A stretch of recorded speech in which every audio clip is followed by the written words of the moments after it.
Today, I'm going to talk briefly about something we've been doing here for about almost 10 years now. We started in January 2011. And after about 20 years of doing DBS electrode implantation under an awake patient under local anesthesia and using microelectrode recording, we developed a new technique using intraoperative CT scanning in a patient under general anesthesia. And I will just summarize by saying that's proven to be a very successful technique. And so that's going to be the topic today. And then hopefully I'll finish up in about a half an hour. We'll have plenty of time for questions. So we'll take those at the end. I did found a device company. We don't have any products as of now, but that's one minor conflict, not conflicting with this particular talk. So this is the way we did it, starting in 1990. We were the first place in the United States, anyway, that did DBS implants for movement disorders. And the patient was placed in a Lexel frame, you probably all recognize, under local anesthesia. On the table, we did burr hole placement, multiple microelectrode passes into the nucleus of interest and mapping out where we would put our electrodes. And that proved obviously to be a very successful procedure, although quite daunting from the standpoint of the electrophysiology and also from the fact the patient was laying on the table awake for multiple hours. My background is in electrophysiology, so that didn't present a problem for me, although in the beginning, we literally made all the equipment and the electrodes and everything because there were no commercially available technologies. And in fact, ultimately, that ended up in the production of this book at the lower right there, which was, I believe, the only book ever written on intraoperative microelectrode recording. It was a multi-chaptered, multi-authored book, but we edited it. My colleague Zvi Israel in Jerusalem and I put that together. So very fascinating procedures that we performed under local anesthesia with microelectrode recording, and I suspect many of you have either performed or at least witnessed these procedures. But the interesting thing from a physiological standpoint was we could identify various structures by their electrophysiological signature, in this case, making a pass with an electrode through down to the globus pallidus internus, passing through first, obviously, internal capsule, corona radiata, and then into putamen, GPE, and then the various segments of GPI. And typically at GPI, you would see what is pretty classically described and almost universally found in Parkinson's patients to be an extremely high frequency discharges, sometimes even burst discharges. And even in the early days, we would proceed on to the optic tract, and we would have a strobe that would detect the volleys of information flowing through the optic tract during a strobe. So that went on literally for 20 years, and the outcomes have been well documented in literature. And in fact, this is still the way most people do this. So here's the issue, and this comes from someone who is if you will, a convert, someone who did this for a long time, trained a lot of people to do it, was really one of the first centers to really do the comprehensive implants under awake conditions. And as I said, my background was in electrophysiology, so we knew how to build the equipment, we knew how to run the electrodes, we could interpret the data. But it is a challenge. Microelectrode recording, because it requires a very sophisticated and dedicated equipment array. You need a neurophysiological expertise. If the surgeon typically doesn't have that expertise, a neurologist or electrophysiologist need to be present in the operating room. The patient generally needs to be awake, although that idea is being challenged a little bit now. And time in the operating room probably is a bit more. But one thing that really stood out to me after doing this for 20 years is there's a risk of microelectrode recording, which is mostly undeniable. There's a long literature on this, I think culminating, at least in my mind, by this article that was authored by Ludviko Zrinzo and Marwan Hariz in London, where they did a systematic review, and these are just some of the papers that they reviewed. But they found that it was almost a one-directional literature. That is, there was a number of papers that seemed to link intracerebral hemorrhage and potential neurological problems with microelectrode recording. And I believe that is, although you can argue about the frequency with which that occurs, it's an indisputable fact that it does occur. So, okay, if there's a risk, there better be a benefit. So then the question is does microelectrode mapping really improve the accuracy of deep brain stimulation? And this was challenged again by my colleagues at UC San Francisco. And what they did was looked at a couple of databases in the United States, one from the Medicare database from CMS, and the other from NSQIP, which is the American College of Surgeons database. And they looked at all codes which would involve the primary placement of DBS electrodes, revisions, or removals. And they looked at over 28,000 cases and reported a surprisingly high rate of revision and removal. On the Medicare database, it was 15%. On the NSQIP database, it was 34%.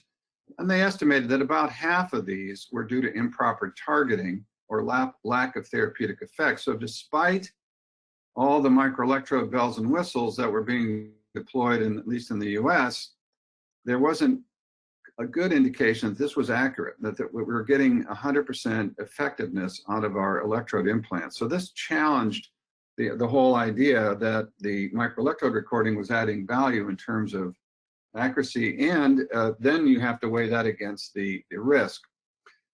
So during this era, I conceived of doing this procedure under general anesthesia, and there was a convergence of technologies. First of all, this was the original scanner, I think, as you've heard earlier, that Neurologica produced, the Ceratome, and we used this quite successfully for a number of years. The intraoperative CT scanning effectively has changed the game with DBS implant. We use what you might call a frameless stereotactic approach. We use the next frame, but there's other ways of doing that. So these devices are attached to the patient's head, as you'll see later in the video, and with the patient asleep. We do all the planning on a workstation. This happens to be the Medtronic workstation, but there are many others that can be used, all effectively do the same thing. So all that planning is done virtually the day of surgery or potentially a week before surgery. And so we have a plan in place based on an MRI scan, and the MRI scans we use are target specific. So at the beginning of the procedure, the plan is developed, the workstation is in place, the patient comes in the operating room, goes to sleep, and at that point, it really becomes a neurosurgical procedure in the sense that neurosurgeons love to control the head, and we found that to be highly valuable for this implantation. So we use this CT compatible frame. This is made by Doro, and that is, and basically we shave the head, prep the head initially, and we will place a series of fiducial marks on the head. These are titanium screws that are deployed around the head in a pretty uniform fashion, but again, widely spaced.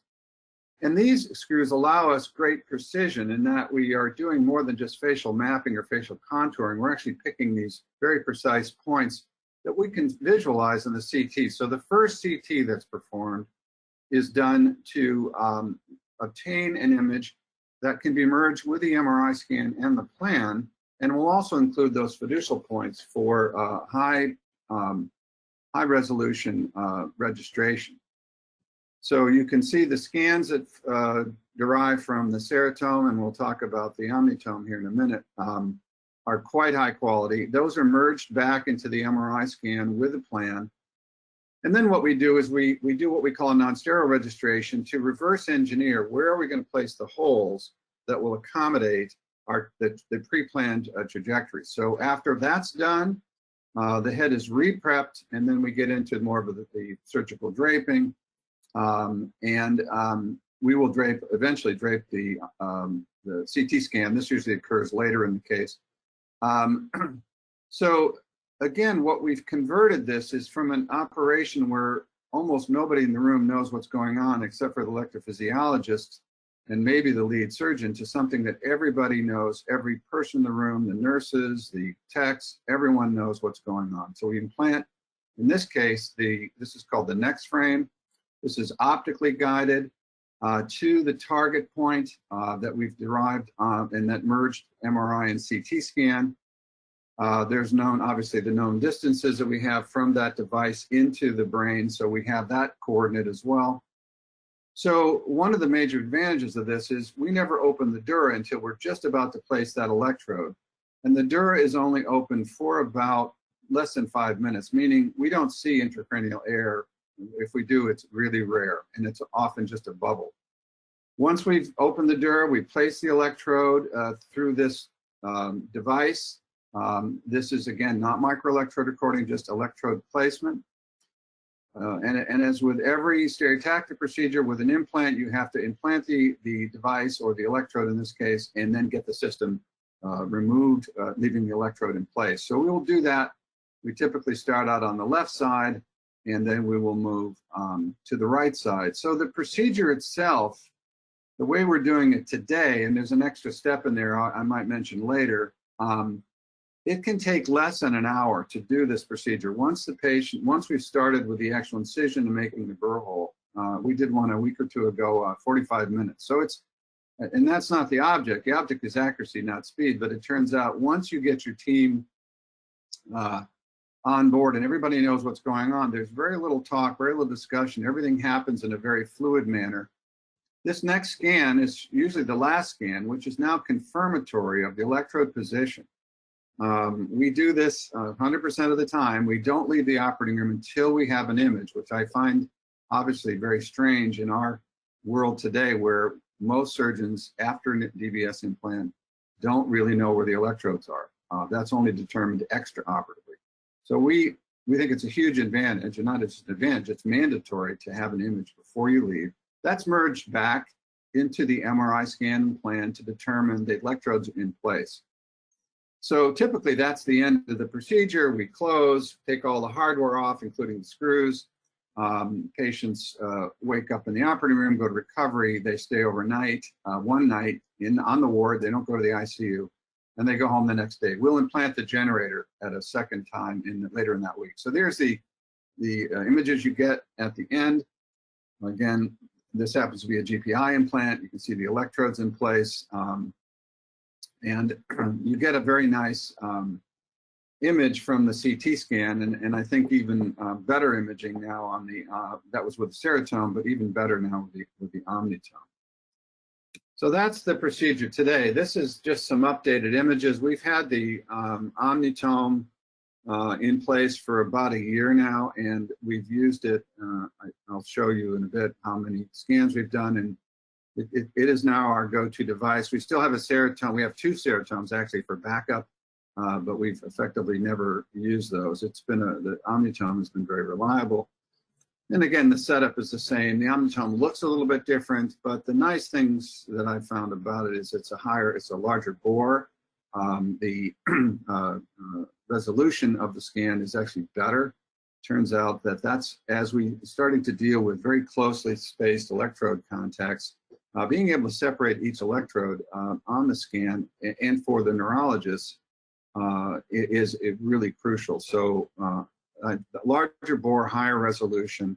In terms of its mobility and utility in the operating room, it's effectively the same as our prior experience with the Seratome. This is a movie, doesn't look like much, but just the other day I just showing you, this is the initial scan in a patient. And you can see that we have our workstation above the patient. So we've arranged it so that the Omnitome moves in and out quite nicely. It doesn't interfere with anything. So that's effectively what the scan looks like. As of the first of the month, I looked back. We've done 93 scans, 43 patients. Now, like everyone else, we've had a big slowdown the last 6 months. So we're starting to pick up again, but we've got enough experience to say this has been a very reliable instrument. We get 2.2 scans per patient, so that equates to about a 10% need to revise the electrode if the electrode is not exactly where we want it, and we use a 2 millimeter as the limit for any error, so in terms of placement. It turns out that electrode placement problem is much more complicated than people think. There's intrinsic properties of the brain, and particularly certain targets, particularly VIM, where there's reliable deviation of the electrodes that you can predict. And if anyone's interested in that article, I can provide that to you. If you want more detail about the exact technologies and the timing, the sequences of everything, this is a YouTube video. It is meant for surgeons. I'm not saying you can watch this and do the procedure, but if you have experience with DBS, you certainly will have a much better insight as to how we do it. And again, I'm happy to help anyone that wants to get started in this direction. In terms of our outcomes, this was the first paper really reporting on the outcomes for sleep DBS, and it was an accuracy paper because I knew that was the first thing people wanted to know. Turns out the accuracy was about the same as anybody's ever reported for microelectrode recording. Accuracy defined as position of the electrode with regard to your initial planned trajectory and target. And again, as I said, this story gets much more interesting because the targets have their own specific problems in terms of electrode deviation, which can be on the order of a couple of millimeters that has to be anticipated.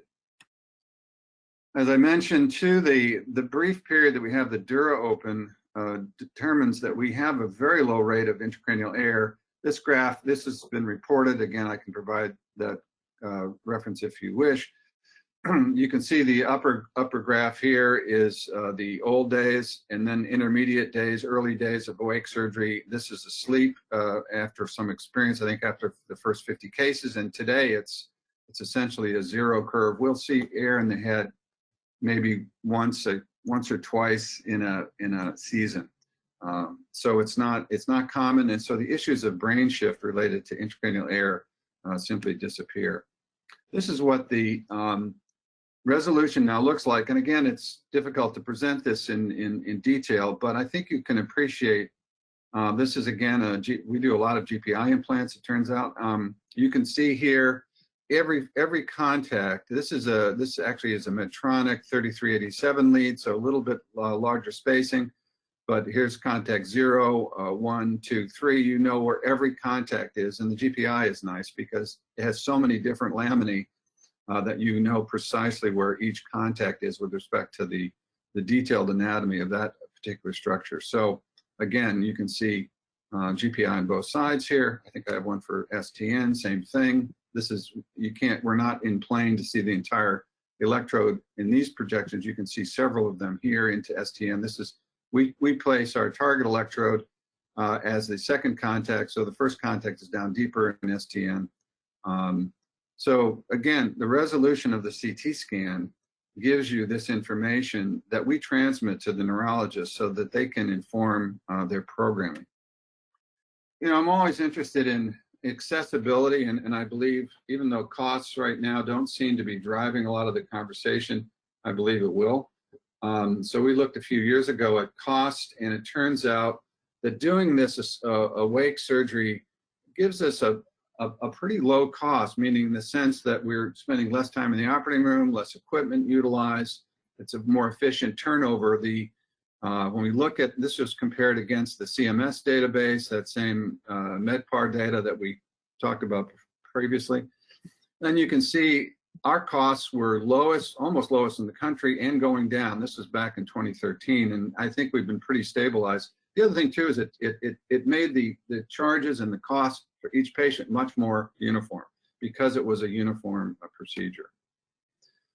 So that's all very nice, but what about the outcomes? I think where I can point to for our particular technology is to a paper published as actually the cover article in Neurology in 2017. We looked at 30 subjects that had a sleep DBS compared to 39 subjects that I had personally done just before we had done, made the shift to sleep surgery. The primary outcome measure was, as in most cases, the motor UPDRS. We looked at baseline off levodopa versus the 6 months post-off levodopa, and then compared to on. Secondary measures included all the usual things: on time without dyskinesia, a quality of life, the UPDRS-2, the depression, verbal scale and a depression scale, and the COAT, which is also another verbal fluency scale. And these are pretty standard measures. And again, we were gratified that in our outcome, there was no significant difference between these two groups in terms of the major motor score, the UPDRS-3. Improvement in on time without dyskinesia was actually better than my prior experience with microelectrodes. The quality of life scores was also, they were better, the PDQ. Speech outcomes, though, particularly were better, superior in the asleep DBS. The questions around that we could debate for a long time. I suspect it's related to the injury that microelectrodes produce in a very fragile nucleus, the subthalamic nucleus. But the outcomes are superior in both categories, both GPI and STM. And that the reference is there. Again, happy to provide that on request. So basically, this is the graphic detail. There was no difference between the UPDRS-3 and the asleep and the awake, and that was, again, not target dependent. You can see here, this is the awake cases and the asleep cases, they were equivalently improved. On time without dyskinesia turned out to be better in the asleep cases, and that's represented here. And it was also true for both targets. It was improved in both GPI and STM. So it didn't seem to be target dependent, it was method dependent. Quality of life was better in the sense of cognition was better and communication was better in the patients that had a sleep surgery. So again, these are the kinds of outcomes we're striving for, I believe. And then probably most importantly, with the speech outcomes, and there's been a lot of debate about cognitive changes, particularly with STN implants, which is what most of the world does, and I think most of the experience is with. And so cognitive and language disturbances. And in terms of that, the asleep cases were superior to the microelectrode cases. So, and that was highly statistically significant. So it appears that not only can we achieve good outcomes equivalent in the motor area, but in superior outcomes with a sleep surgery in terms of the on time without dyskinesia, the speech testing. Again, a sleep surgery is superior to microelectrode recording. Again, I mentioned intracranial air is a minimal problem. Cost appears to be low. But again, our mortality is zero. Morbidity is almost entirely infections, which again, I think most honest and reputable centers will probably report around a 2 to 3% infection rate. And we've continued to have that and actually have reported on that data. It turns out to be a little bit seasonal. And we're taking measures to try to knock that down even further. So that is the outcome. If you look at the literature, and again, I'll give a little summary of at least a brief reference list here, but the literature seems to be supporting what we have found here locally at OHSU, and that is there's no difference in the motor outcome, the levodopa equivalent doses, the adverse effects, the targeting accuracy, complications, and even things as mundane as inpatient length of stay and 30-day readmission rates. So there's a growing support in the literature for this, and many of these papers that actually come across my desk are still in press, or at least in the process of being published. But it's a one-directional result, meaning they all show basically the same thing. A sleep DBS obviously has fewer electrode passes and fewer off-target effects when you look at the programming. This is a very simplified reference list in terms of the data I mentioned on the prior slide. So I think I've achieved my 30 minutes of talking about this. Again, this is a very fast overview. There's a lot of data behind what I have talked about today, but I think I'd like to open it up now to questions from you all. Thank you very much for your attention.